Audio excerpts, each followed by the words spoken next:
All right, good morning, guys. Let's see. Mireya, Ethan, here. Karina, here. Logan, here. Andrew, Alex, or Billy. Oh, he's excused today. Laurel, here. Moberly, Lauren, Steve, Darren, Carter, Ansel here, Will Smith. Oh, he's excused today too. Bryson and Clayton. All right.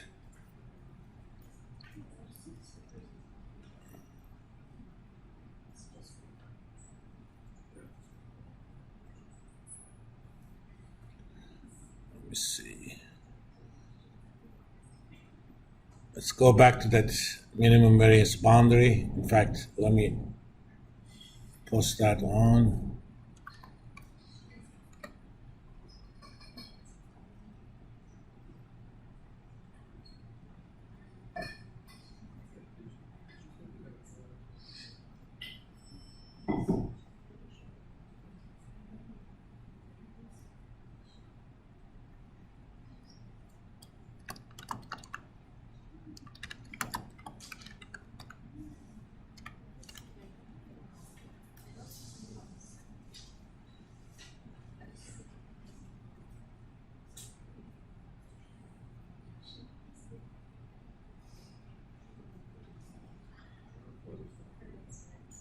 Okay, you can open that file from course documents and get to this place. I'll wait a little bit. Apparently, I didn't bring my coffee with me.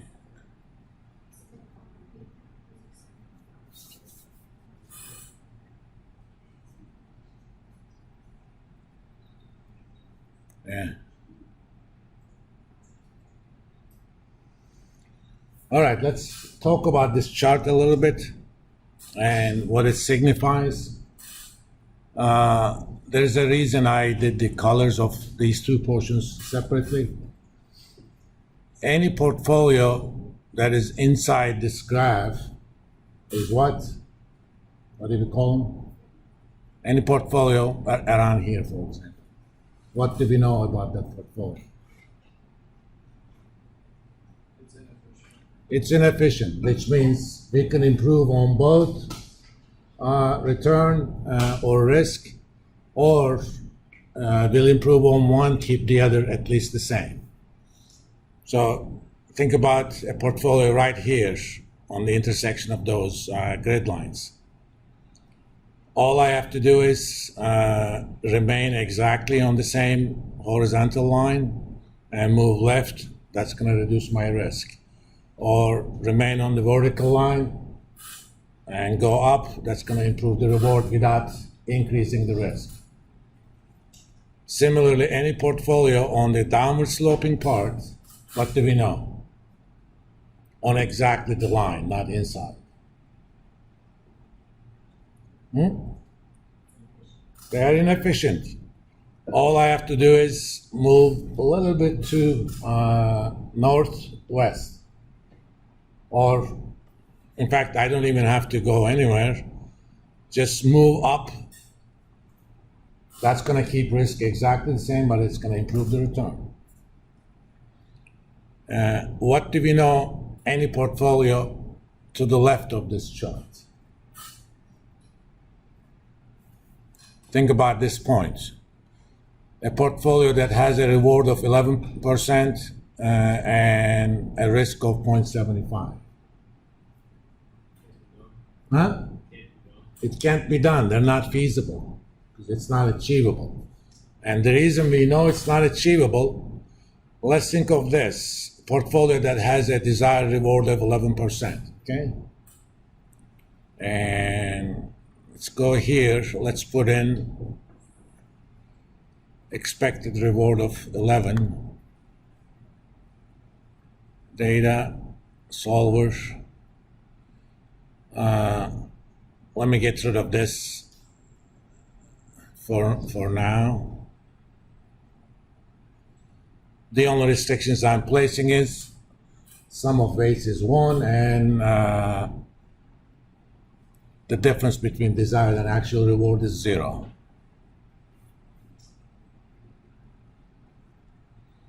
And it tells me that among the portfolios that has an expected reward of 11%, the minimum risk I can achieve is about 116. And if you look at this point, the minimum risk here is 0.75. In fact, anything below 116 is not feasible because we search for it. There exists no set of weights that has a risk that is lower than 1.16. That means it doesn't matter how hard you try, you cannot achieve a combination of a reward of 11% and a risk of 0.75. Same thing applies to any point to the left of the chart. So these points are not feasible. Any points inside are inefficient. Any points on the downward sloping part of the minimum variance boundary are inefficient. And all points in the upward sloping parts are efficient because we cannot improve upon them. If I slightly deviate, if I want to go a little bit to the left, reduce the risk, I hit the infeasible territory, right? And if I want to go slightly above and improve the reward but keep the risk the same, I hit the infeasible territory. Same thing applies to any northwest move. That means, without even mathematically proving it, we know that we cannot find an alternative portfolio that improves on both the return and the risk, or improves on one, keeping the other one the same. That means these portfolios are by definition efficient. Now, that black part of this chart actually tells us why we keep saying, and we kind of take it for granted, we always say, in order to get a higher return, you have to assume a higher risk. Okay? Well, we're not saying that simply because it makes sense. We're saying that because of this chart. Because in a market where participants are rational in the sense that they prefer not to hold inefficient portfolios, that's a big if. But if that is indeed the case, no participant would ever hold a portfolio that is not on the upward sloping part of risk and reward chart. Okay. So that means in order to achieve a higher reward, you have to be willing to take higher risk.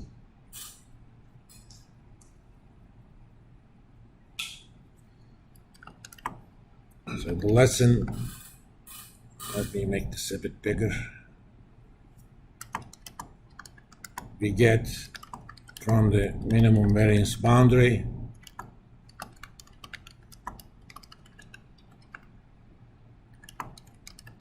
especially the upward sloping part,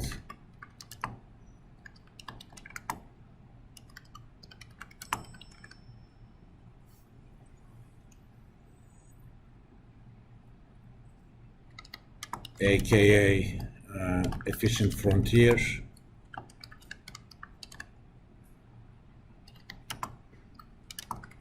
is that in markets by rational agents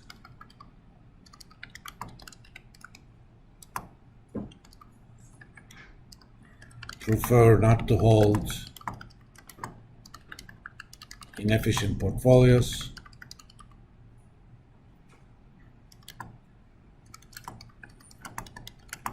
the only way to expect a higher reward is to assume higher risk. I mean, that's pretty much the mainstay of entire field of finance. For example, do you guys know kind of the average return to T-bill rates over the history? It's roughly about 3.5%. Okay. Do you guys know the average return to holding the S&P 500 or just the large cap stocks? It's about 11 to 12%, depending upon the range you look. Does that mean that investing into stocks is a better investment? Yes or no? I mean, this is not a rhetorical question. I want your opinion. Depends on what? Depends on the kind of risk you want to take. So if you're a portfolio manager, you ask your client, what kind of risk do you want to take? If you're managing the portfolio of a 20-year-old kid, for retirement purposes, they may be willing to take higher risk.